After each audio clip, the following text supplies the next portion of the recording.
दरम्यान कोल्हापुरात झालेल्या मुसळधार पावसामुळे रौद्र रूप धारण केलेल्या पंचगंगेचं पात्र ज्योतिबा डोंगरावरनं नेमकं कसं दिसतंय आपण पाहूया।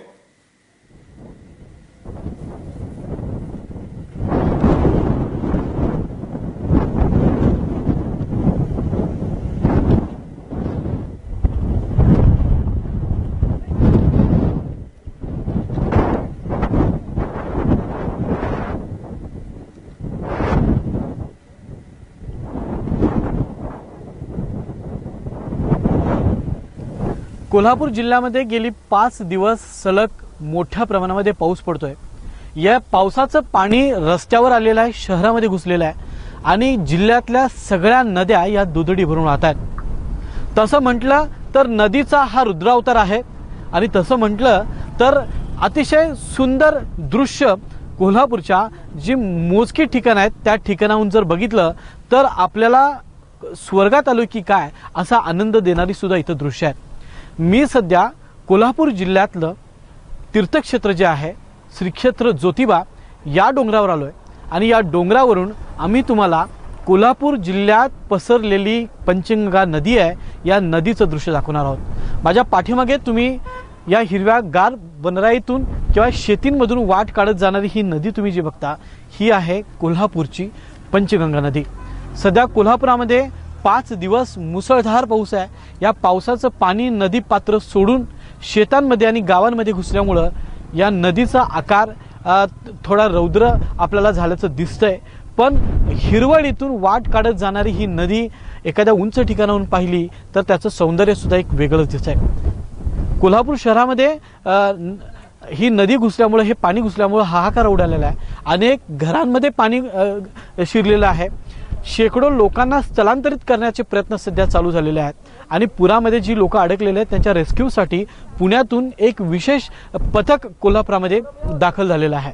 आता तुम्ही हा जो परिसर बघता या परिसराला जी नदी आहे त्याच्या शेजारी एक फॅक्टरी आपल्याला दिसते। ती असुर्ल पोर्ले या गावातील ही साखर कारखान्याची किंवा शुगर फॅक्टरी आपल्याला दिसते। त्या परिसरातून नदी येताना आपल्याला साधारण दिसते।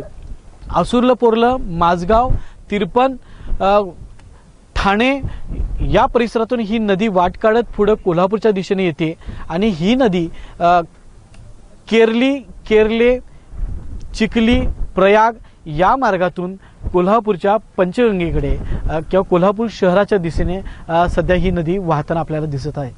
समोर एस आकारामध्ये जी नदीचं एक पात्र आलेलं आहे हे पात्र भोगावतीकडून म्हणजे राधानगरी धरणाकडून हे पात्र आलेलं आहे।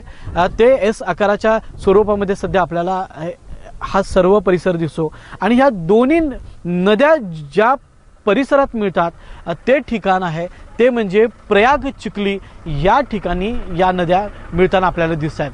कुंभी, कासारी या छोट्या छोट्या नद्या एकत्र होऊन खरं तर पंचगंगेचा उगम झालेला आहे आणि ही पंचगंगा शहरातून पुन्हा शिरोळच्या दिशेने वाट काढत सध्या शिरोळच्या दिशेने निघून गेलेली आपल्याला दिसते। खरं तर हे दृश्य आपल्याला ज्योतिबा डोंगरावरून किंवा सादळे मादळे या परिसरातून आपल्याला हे दृश्य पाहायला मिळतं।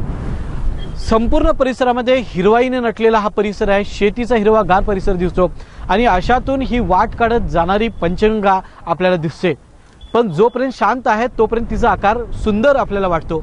मात्र पावसामुळे कोल्हापुरामध्ये याच पंचगंगेने रुद्रावतार धारण केलेला आहे आणि हेच पंचगंगेचं पाणी कोल्हापूर वासियांच्या घराघरामध्ये शिरलेलं आहे। त्यामुळे कोल्हापूरकर सध्या चिंताग्रस्त झालेला आहे। असाच पाऊस जर सुरू राहिला तर मात्र 2005 ला कोल्हापूर जिल्ह्यावर जी महापुराची जे संकट उडावलं होतं या संकटाला कोल्हापूरकरांना सामोरं जावं लागणार आहे।